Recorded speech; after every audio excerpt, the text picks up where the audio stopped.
this is when she was in the Olympics. Who were you coaching right there?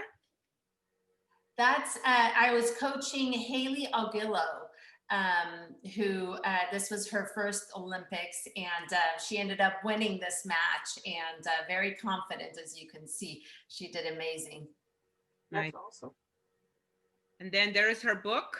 There's the book, yes, and I have it right here. I think if you can see in the background as well. This is World Championships. This is I was wrestling again. This is a long time ago. It said 1990 World Championships. I think that's right. Yes. And this was against Taipei, China.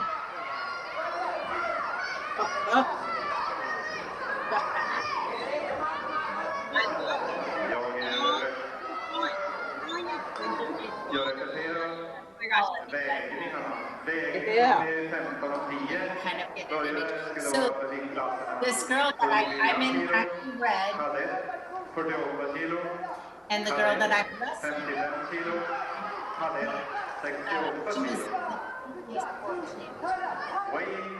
Sorry, go ahead. I'm gonna lower it. Can you hear? Okay, go ahead. Soon you can go ahead and. So, this was a match where the previous year at the World Championships, I had lost to this girl in semifinals. And so this year, following year, I came back, and this was a match that I was down 7-0, came back tied at 7-7, I believe, and then we went into sudden death overtime. And back then, sudden death overtime, there was no time limit. You just wrestled and wrestled and wrestled till someone scored. And so it was a very, very long match, and one of the tough matches I still remember to this day.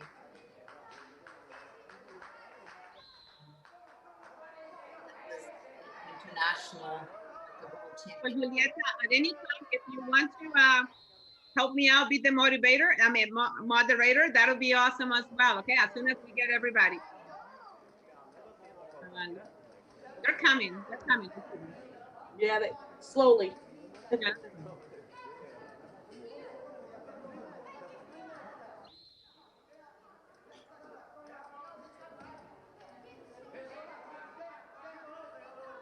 So is this the Olympics or was this This was the World Championship. The World Championships. Yeah, the World Championships. Back when I started wrestling, okay. I was actually on the very, very first team ever that the United States sent to the World Championships. So if you could imagine, for the sport of women's wrestling, this is its very beginning. And so initially they didn't have our sport, the women's wrestling, in the Olympics. Of course, men's wrestling has been in the Olympics since the Olympics started, since Athens.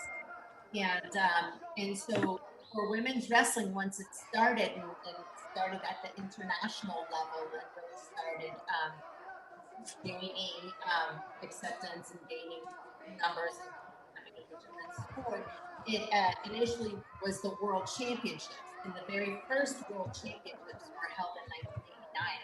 I was fortunate enough to be on that very, very first team. And so I medaled that year, and that world medal, because I was one of the first weight classes, is actually historically the first world medal for the United States in the sport of women's wrestling. Oh. And so very cool. And then it didn't debut into the Olympics till, so 1989 was the first World Championships, and it debuted in the Olympics in 2004.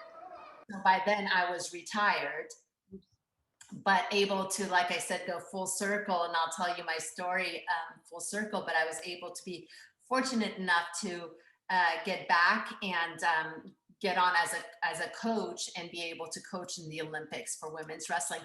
And then we ended up getting the historic first Olympic gold medal for the United States when I coached this last Olympics in Rio, the 2016 Olympics. So yeah, fun story. But for me, I mean, it was so surreal to be part of the Olympic movement. Of course, every athlete's goal is to compete in the Olympics.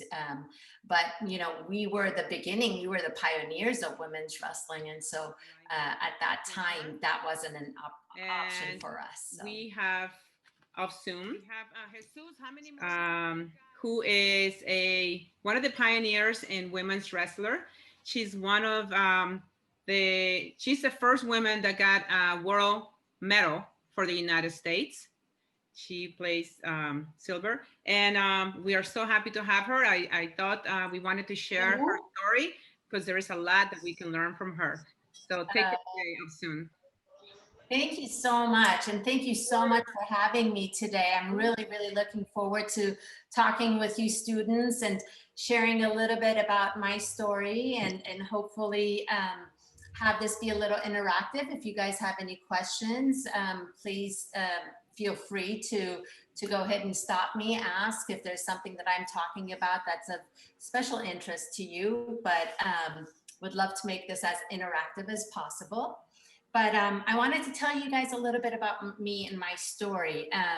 I know you all are in San Francisco area, and I know it's difficult with school being mostly on, being all on Zoom.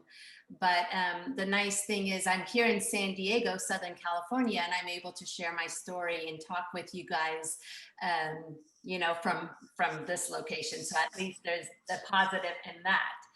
But as Ms. Camacho mentioned, my name is Afsoon Roshanzamir Johnston, and the Roshanzamir, you know, that's a different last name, right? And probably a last name you haven't heard very much, but it's from Iran.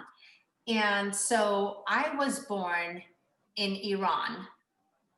That's a country that's in the Middle East, and it's very different than here in the United States. And I'll tell you guys a little bit about it. And when I was born in Iran, in the country of Iran, the sport of wrestling is really big. Like here in the United States, you know how you guys love watching football and you love watching basketball and baseball. Well, in Iran, the sport of wrestling is really big.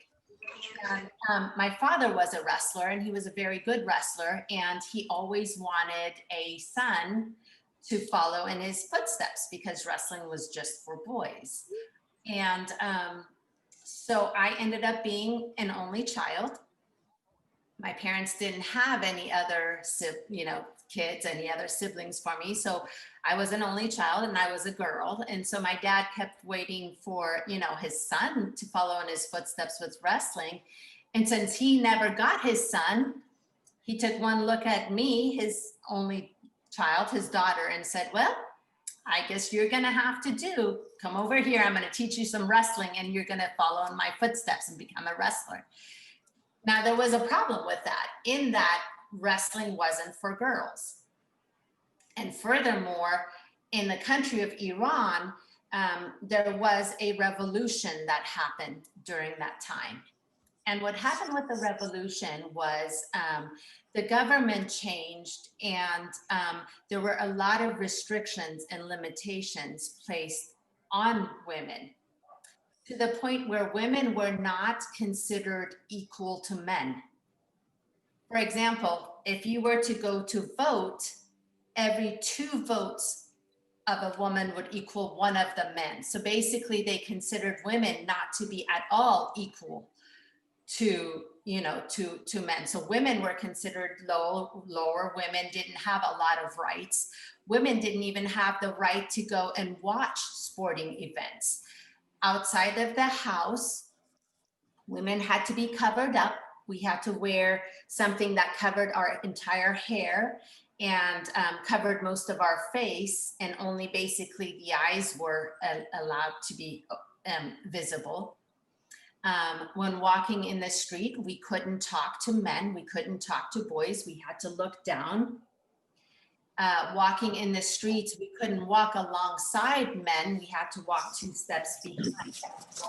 So if you could imagine, in all aspects, women were considered equal to men in Iran.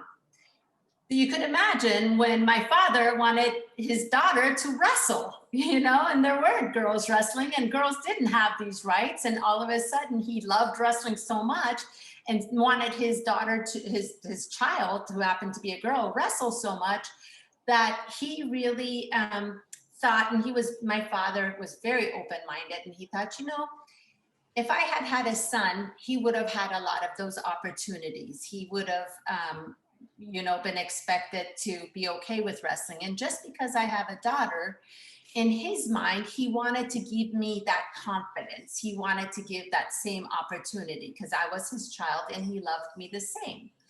And so what we would do at our house is we would move the living room table, and we had this big rug, and we lived in an apartment. We had this big rug, and my dad and I would wrestle, and my mom would referee the matches. And you know how when you play, you know, games against your parents, they always kind of let you beat them at things, you know, and you think you're really good at it, and it isn't until later you find out, oh, maybe they let me beat them on purpose to give me the confidence. But so that's what happened with my father. He would teach me wrestling moves and he let me practice them, and he made me believe that, gave me a lot of confidence that I was, you know, good at what I did. And so as a result, I really gained this passion for wrestling, and I loved the sport of wrestling. And I didn't know that because I was a girl, I shouldn't be doing this. You know, the rest of society thought girls shouldn't do that.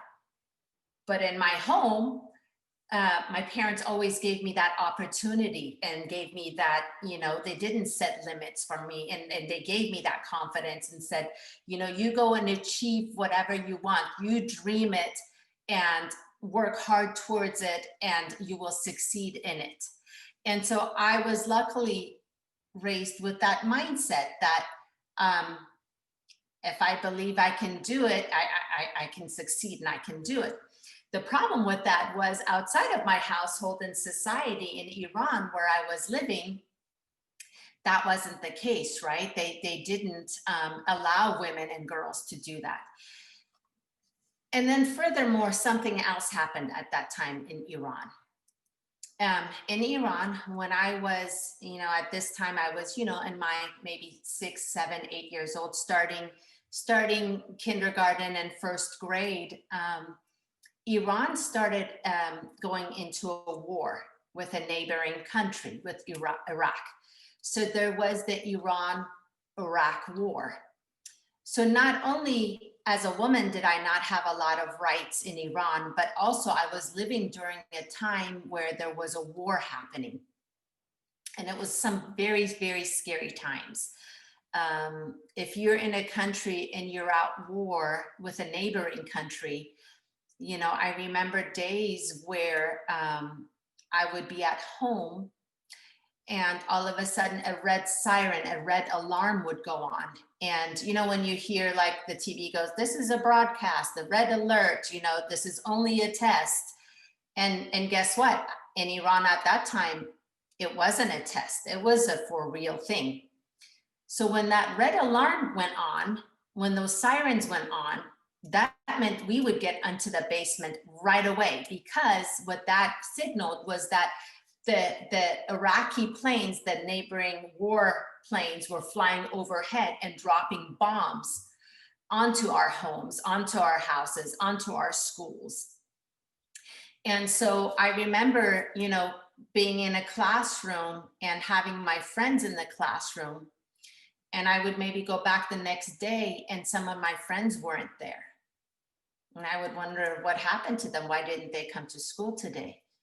And I would find out that the Iraqi planes bombed their house and they didn't live through it. They didn't survive.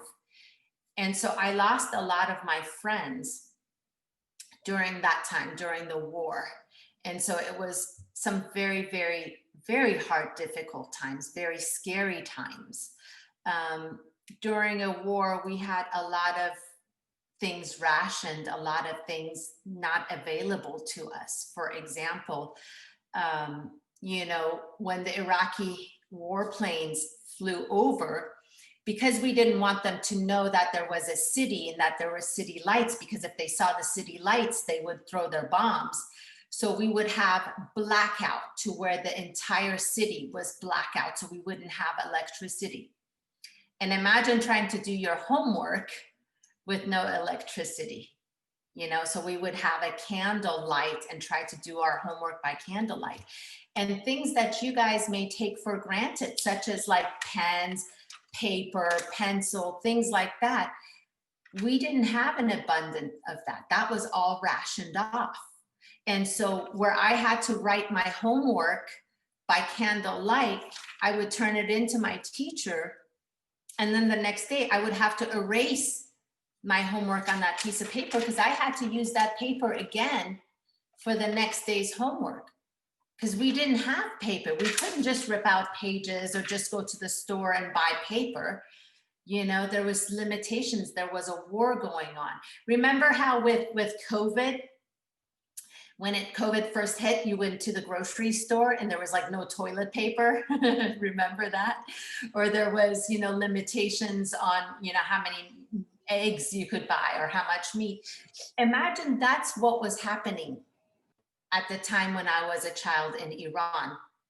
We couldn't just go to the grocery store and buy meat, buy milk, buy food, because it wasn't available. It wasn't rationed. It was during a war, it wasn't available. And so one of the biggest things I tell my kids, and my kids are in high school, same age as you guys. I have a 9th grader and I have an 11th grader. And I tell them, I say, don't waste things.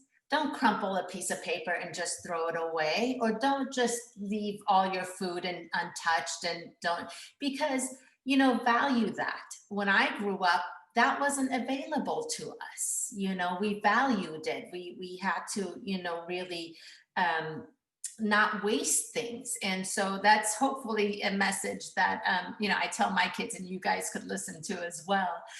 But now getting back to me as a child in Iran, so you could imagine the war was going on. We didn't have supplies. And on top of that, I was a girl with not much of a bright future because girls weren't having equal rights as boys at that time in Iran. And so what my parents did, they sacrificed a lot, but they made a plan to flee Iran and come to the United States as asylums, to immigrate. And we were going to leave everything behind, leave my family, leave our possessions, leave friends, leave the way of life that we knew, and immigrate to this new country, to the United States, which was really the land of opportunity. Because, I mean, you guys know here in the United States, there's still a lot of things that are not equal. There's still a ways we've got to go with social justice and having equality amongst all races, all genders, all, you know, inclusion for everybody. But at least I knew from where I was in Iran, and my parents knew that they could provide a better future for me and a better opportunity. And so they decided, we immigrated to United States and, you know, started new life. And when we moved to the United States, I was 11 years old. So I was starting the middle school years. And so you could imagine I moved to the United States and I didn't speak a single word of English, not one single word of English. And I looked different, right? I was from this foreign country, from this other country, and I didn't have all the cool clothes. We had no money. We had to leave everything behind, right? So I started from scratch, no friends. You know, we lived with my aunt because she had already moved to United States and was living there. So I lived with, we lived with my aunt. So there was like about 10 people living in one little apartment. And again, we had no money. I didn't speak the language. I didn't have all the cool clothes or cool whatnot. So going to school, to middle school, Oh boy, those were some tough years. You know how kids can be so cruel, and kids can really make fun of you, and kids can be very mean if you're not the same as them. And you know, that was tough. I remember kids would come up to me and ask me, what nationality are you? And I would say, oh, I'm from Iran. And they would say, oh, you get out of here. You get out of our country. You're a terrorist. You don't belong here. And I didn't understand. I didn't know why I was being treated that way. And so here I was in this land of opportunity, yet it was some of the most difficult times. I would go home every night, and honestly, I would be crying every night going, this is hard. This is tough. I'm being teased at school. I'm being made fun of. I don't have my friends. I don't, you know, it was some tough times. And I remember my mom telling me, you hang in there and you be tough, and this will pass, and you can be stronger than this, and you will overcome these hardships. And when you overcome these hardships, it will give you strength, and it will, you know, you will persevere, and it will teach you good lessons in life that will, then you can apply and overcome hardships. And so little by little, I started learning the language of English, and I started making friends. And when I found that I was really, kids were being inclusive of me and really accepting me, was for me when it came to sports. Because I was athletic, you know, maybe I didn't speak the same language, or I didn't look the same as them, or have all the cool clothes. But when it came to sports, I was good at sports. And for every person could be something different. Maybe you're good at art, maybe you're good at theater, maybe you're good at, but for me, it was sports. And that's what gave me kind of that confidence. And back when my dad had taught me those wrestling moves and given me that confidence, it made me, I think that I was a good athlete. And so when it came to choosing teams, all of a sudden kids were picking me on their teams, and it was, you know, things started kind of getting better and moving up for me. And I started gaining some acceptance until I started high school.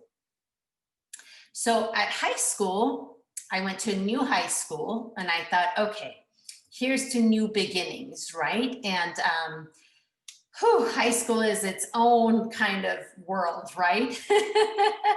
So here I was a 9th grader, and starting actually a high school in San Jose, not too far from you guys. And I remember I wanted to be included. And so to be included and to be one of the popular kids at that time, it was, you know, a lot of the cheerleaders were, you know, some of the popular kids. So I thought, well, maybe this is the all-American girl thing. Let me go check this out. Let me go see what this cheerleading thing is all about. So I went out for the cheerleading team, and what I noticed was the cheerleaders during the wrestling season, they were cheering for the wrestlers. And I knew wrestling. My dad had taught me wrestling. I loved wrestling, and I thought to myself, why am I cheering for them? I can do this. Why don't I go out for the wrestling team? And mind you, this is still back in early 1980s when girls still didn't wrestle. There wasn't any girls wrestling on boys wrestling teams. And so I went to the coach, and I said, hi, coach, I want to go out for your wrestling team. I want to wrestle on your high school team.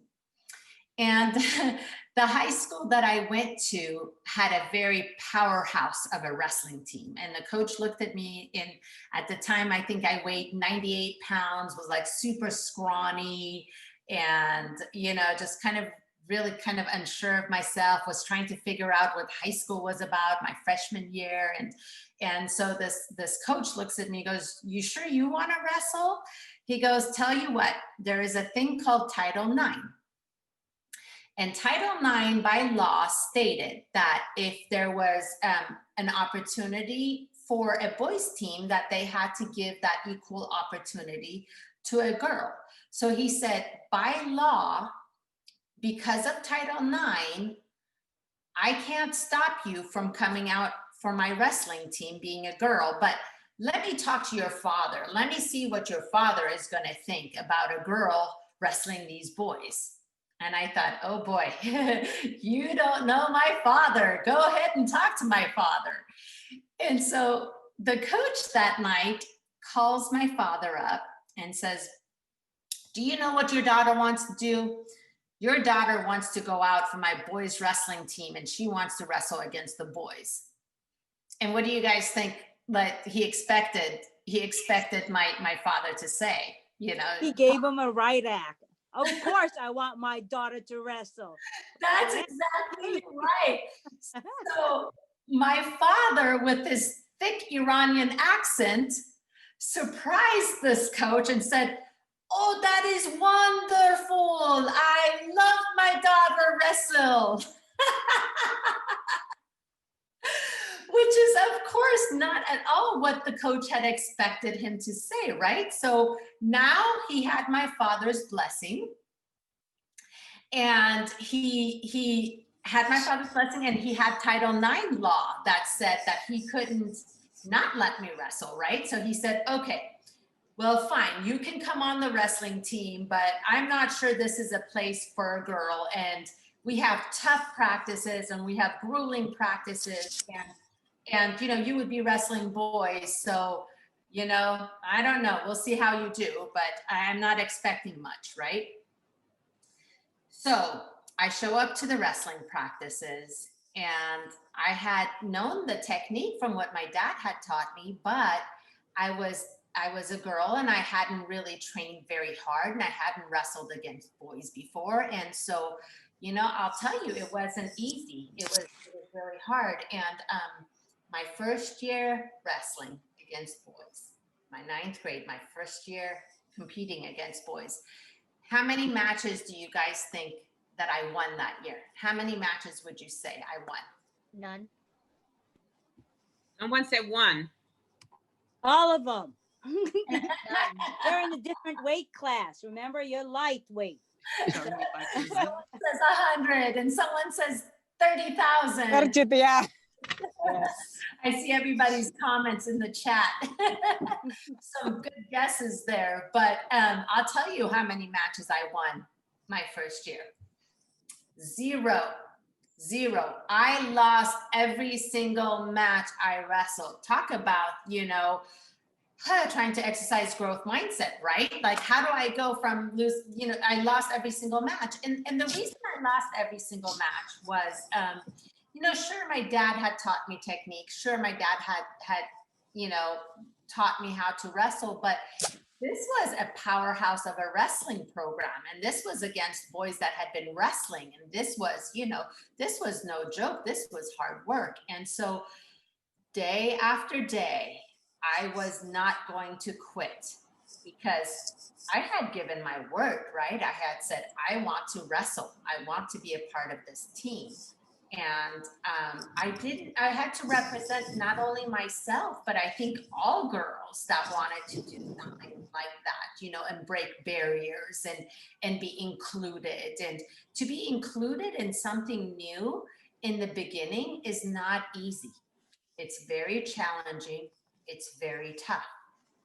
But if it's something that you believe in, and if it's something that you think you are in the right, and it's your dream, and you want to be included, and it's something that you have a passion for, and you have a right to be included in, you know, fight for it.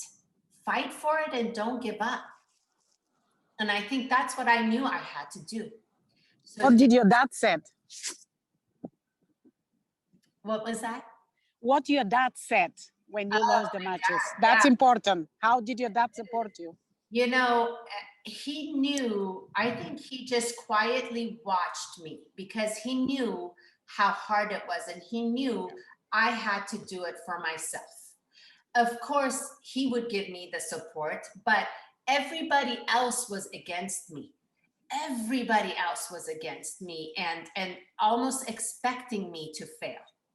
You know, kids from the other high schools expected me to fail. Other people expected me to fail, because remember, this was something new. Girls hadn't done this. Now remember, the San Jose Mercury News put a front page article of me wrestling and said, you know, this girl is wrestling on boys and wrestling against boys. And this was back when your home information, it was something called the white pages, whereas now we have the internet, right? You Google someone's name and you can find out information from them. This is before internet, so it was what we called the white pages. People could find your name and number and call your home number. And I remember people called my father, people called me on our home number and threatened us. Like, what do you think? You're a girl. What do you think you're doing? What this sport is for boys. What do you think you're doing wrestling boys? And, you know, and it just was a lot of criticism, a lot of negativity, a lot of obstacles thrown my way. And so again, so I had a lot of negativity. I had a lot of hardships. I was losing every single match, and it was so easy to give up. It was going to be so easy to quit. Everyone expected me to, so why not? But no, once you start something like that, and again, if you're in the right, and if you believe in yourself, and if you have that dream and you know you're in the right and you're to be included, and this could be applied to whatever, guys, you know, for me, it was wrestling. But really, nowadays, look at all the different social issues, you know, and it's a fight. The beginning of it is a fight. But if you believe in yourself and you don't quit and you endure the hardships, you persevere and you succeed. And so guess what happened? I you know, ended up again that first year losing every single match, but kept coming back, kept persevering. Afsoon, why don't you share the story of the kid that you have to chase because he didn't want to wrestle against you? Yeah, so we had that. So here I was wrestling in opposing high school, and the boy I was going to wrestle, all of a sudden he realized, oh, wait, that's a girl. I'm wrestling a girl. You know, and so what happened during that particular dual match was our high school showed up at their high school, and we lined up, and what the referee does is he calls, and I was the 98-pound wrestler, so he called the 98-pound wrestler and called the opposing my opponent, and we came to the center of the mat, and you know, all of a sudden the wrestler looks at me, and he looks at me and goes, "You're a girl." You know, came to the realization, wait, I'm about to wrestle a girl. I've never done this before. And so the referee blows his whistle, and I'm getting ready to wrestle and get in my attacking mode. And my opponent, all of a sudden, as the referee blows the whistle, he turns around and he runs off the mat. And I'm thinking, why did he just run off the mat? He's supposed to be wrestling me, not running away. And so I thought, well, I'm going to chase after him, find out from him why he's running from me. So I start chasing him off the mat, following him. And he goes outside of the gym and starts running around the perimeter of the gym. I'm outside chasing after him, and I hear this whistle. So I look behind me, and I see that the referee had gotten off the mat and, like a cartoon, was chasing after us. So here's the wrestler running. I'm chasing after him. The referee's chasing after us with his whistle, blowing his whistle, you know, and we're just running. And then I hear footsteps, and I look back again, and I see like the whole stand, the coaches, the parents, everyone from the audience had gotten off the stands and was chasing after us too. So here's the boy running around the outside of the gym. I'm chasing after him. The referee's chasing after us. The coaches are chasing after them, and the audience is chasing after them. And I'm going, it was like a scene from a cartoon. And so this boy runs into the boys' locker room. And his coach tells me, okay, you go run after him, go inside the locker room. There's no one else in there. Maybe you could go talk to him. And so I remember he's in the boys' locker room, and he's running up and down the aisles of the lockers, and I'm still chasing him inside the locker room. And so finally he stops at his locker and he starts crying. And I ask him, I go, what just happened? Why did you run? And he said, you know, I just wasn't expecting to wrestle a girl. And for me, it's a no-win situation. Because if I beat a girl, I've beaten a girl. And if I lose to a girl, well, then everyone's going to make fun of me. I lost to a girl. And I go, well, you don't think people are going to make fun of you? You ran off the mat, you know? And I said, tell you what, I understand your perspective, but here's mine. Please listen to what I have to say about this matter. And what I told them, and I hope the boys here will listen to this as well, is that what I told them is when I'm on the wrestling mat, I'm an athlete. And I've worked just as hard as you have. I've done the same push-ups, I've cut the same weight, I ran the same miles. And if I beat you, it's not because I'm a girl, but because I'm a better wrestler and I trained harder for it. And if you beat me, it's because you're the better wrestler and you worked harder. I said, what I need from you is to respect me as an opponent, and give me that respect in giving me the best match that you can give me. And, you know, I understand it's very difficult when you start something new, when you're having to wrestle against the girl, it's a sacrifice. And for me to be accepted as a wrestler, there's some sacrifices that, you know, early on, some of the boys that I wrestled had to make, right? Wrestling against the girl for them, again, may have been a no-win situation.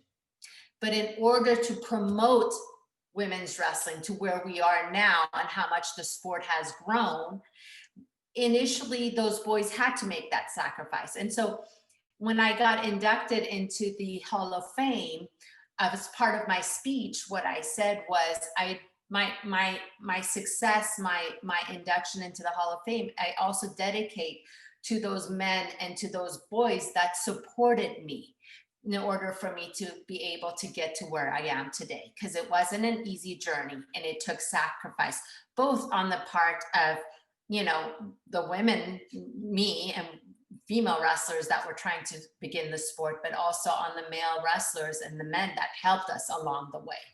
And so that's what I would say to the boys is respect girls as an athlete. Give them that chance instead of going against them and thinking, oh, I'm going to show her. Support each other. You know, it's good for all sports, that inclusion, it really helping each other, the boys helping girls and girls helping boys. It really promotes unity. You see sports like track where, you know, there's boys teams and girls teams and they work together. And so that's how wrestling's come a long ways. And for me, fortunate enough, now to get to some of the good parts, is I endured and persevered and went through those challenging times. And what happened was by my senior year, a women's national team was starting in the United States. And so I was fortunate enough, having wrestled against boys that made me that much better and not giving up and working hard and taking my beatings and coming back stronger, I was able to make this national team. And for the first time ever, we had a women's world championship competition.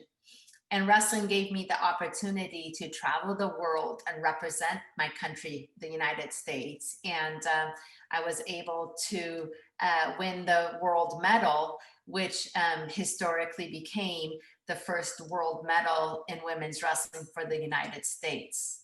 So that's my journey to success. And again, the message I have for you guys, for high school students is, you know, don't be afraid of hard work. You know, don't give up. Don't cheat yourself. You know, again, if it's something you believe in, if it's something you're passionate enough, work hard at it. Don't quit. And you will get there. I guarantee you that that's the recipe for success and to get what you want. So far, any questions? Yeah, do you guys have any questions? Anybody, you can unmute yourself. If not, I do have a couple of questions that some kids turn in, but please unmute yourself. That will be probably better. You are so much cooler than Tony. Thank you for sharing. Thank you, thank you. We have a question from Nestor. What's your favorite part about being a pioneer? Oh, thank you. You want to know what my favorite part is? That's such a good question. my favorite part of being a pioneer is to see how much the sport has grown and how much your generation has continued it.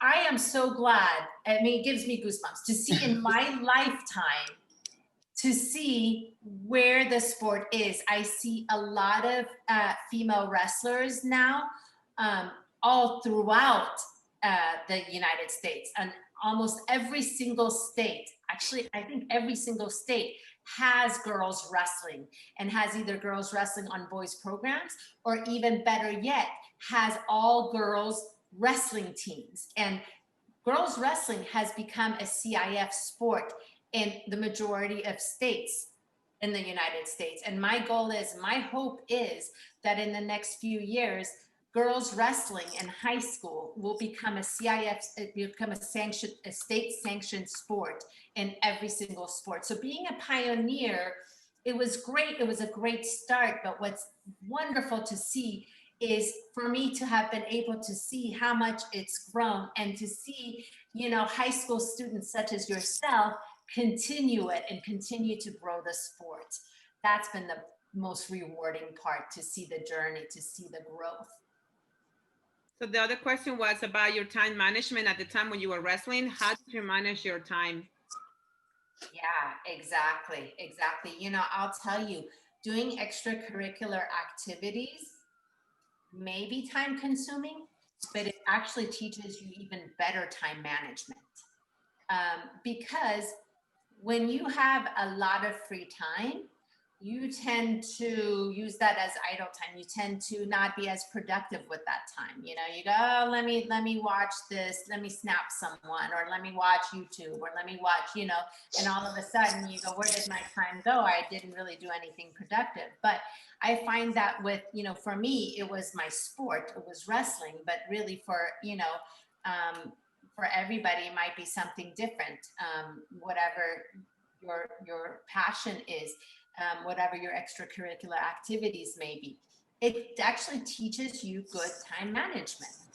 So I just knew I had to train hard. I had to put in that time for training. I had to put that time into my education in my school, because that was very, very important. And, you know, you just learn better time management when you do have such activities that you're passionate about. So I definitely encourage you guys not to shy away from whatever that is that's important to you as part of your extracurricular activities. Julieta, do you have a question?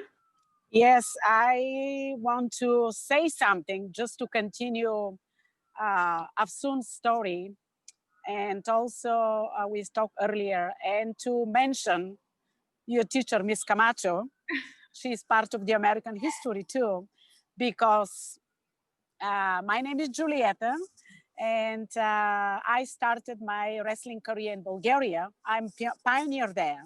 And when I came to United States a little bit later, I was in school in England, and we came with the British team.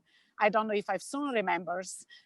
United States has their U.S. national championship in Las Vegas, New Mexico. That's my first American destination. So I'm just giving you a little story to just tell you how things are connected and how noble those two ladies are, Afsoon and Miss Camacho, Olga, Lara Camacho now. Yes. So I went to New Mexico with the British team.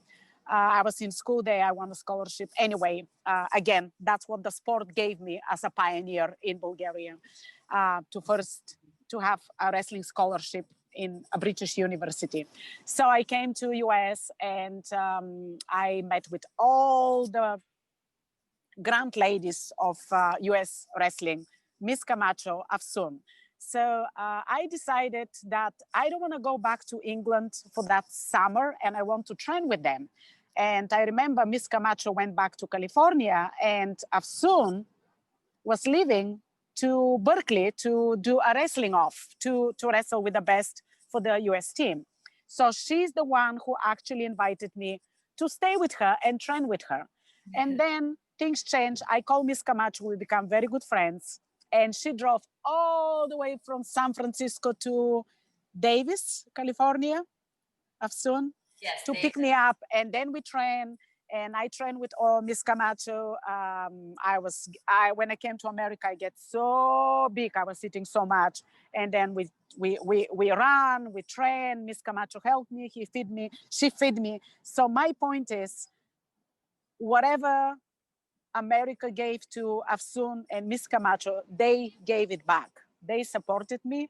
They helped me through my career, and I also wrestle as an American wrestler as well as Bulgarian. But it's that connection which wrestling gives you as a global, we become a global citizen and global ambassador. So these two ladies are pioneers in California, in America, and also are global ambassadors who help other athletes to establish, as you know. So I want to thank Afsoon officially with all the kids who are listening, and Miss Camacho, who put those 3 dots together, so people to see that things are really connected.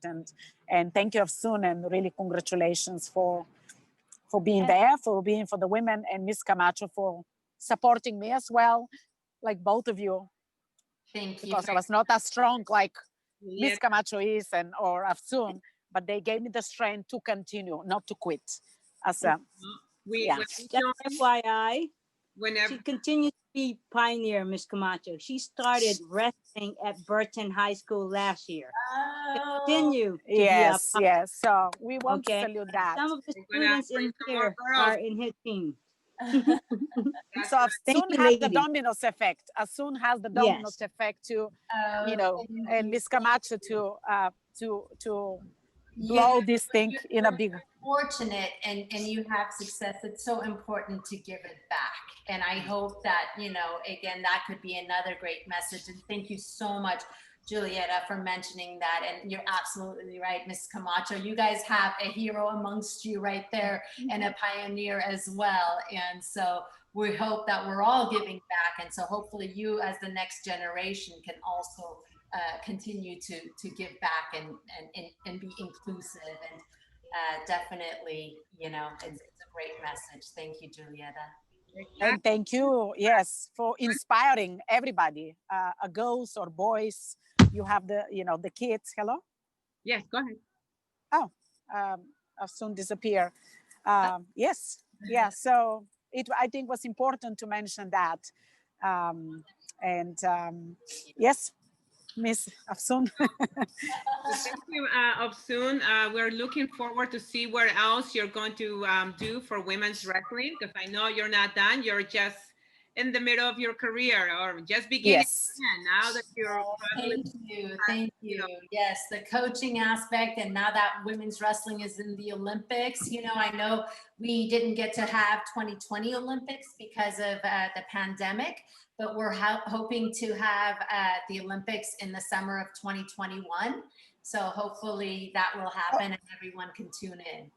Yeah. Do you think, can you just say a few things about what, I know it's very, kids will understand. You got 1 minute. 1 minute. What is a team, to be a team leader for USA? Do you think you should be the team leader for USA for the next Olympics? I know. Pushing. I would love it. I would love it. I think we should include a lot of our pioneer women back into the circle, because, we kind of were the beginning of the sport. And now that it's come such a long ways, I think kids today need to know a little bit more about their history. And hopefully that could be an inclusive, and to be part of the team leader of the Olympics would be an honor. Yes.